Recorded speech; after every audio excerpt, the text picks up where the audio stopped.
Pentakosta adalah sebuah peristiwa pencurahan Roh Kudus kepada para murid. Pada waktu itulah murid-murid mulai diingatkan, mulai diberikan tanggung jawab, mulai diberikan kemampuan, mulai diberikan kuasa untuk memberitakan Injil Tuhan ke seluruh bumi.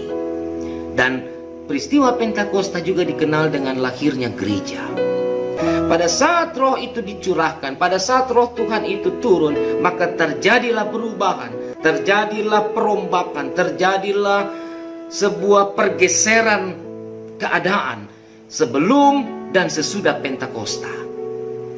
Murid-murid yang tadinya takut, murid-murid yang tadinya gemetar, murid-murid yang tadinya tidak punya keberanian untuk memberitakan Injil Tuhan, apalagi mengakui dirinya saja sebagai murid Kristus, mereka tidak berani.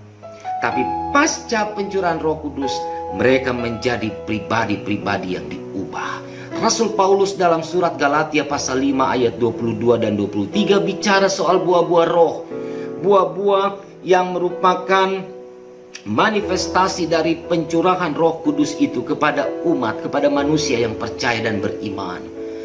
Ketika orang mendapatkan pencurahan Roh Kudus, ketika saudara dan saya menerima Roh Allah dalam iman kita, maka seyogianya kehidupan kita juga diubahkan. Kehidupan kita juga mengalami pembaharuan. Kehidupan kita juga mengalami sebuah pergeseran dari nilai-nilai kehidupan sebelumnya sebagai manusia lama kepada manusia baru yang disempurnakan lewat keselamatan Allah.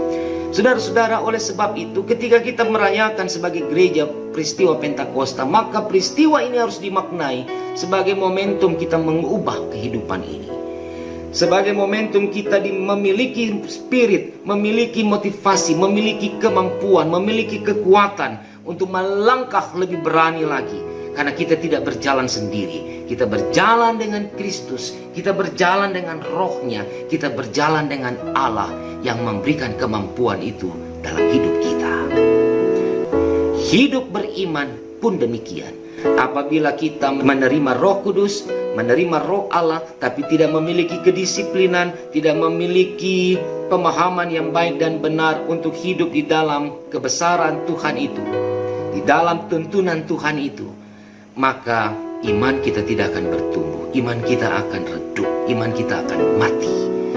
Karena itulah melalui peristiwa pencurahan Roh Allah kita belajar hari ini supaya kita tidak melangkahi dan mengangkangi kedaulatan Allah dalam hidup kita, tetapi kita mau dituntun oleh Roh Tuhan untuk selalu mengerti, untuk selalu memahami, untuk selalu melakukan kehendak Allah sesuai dengan rancangannya yang terbaik dalam hidup kita.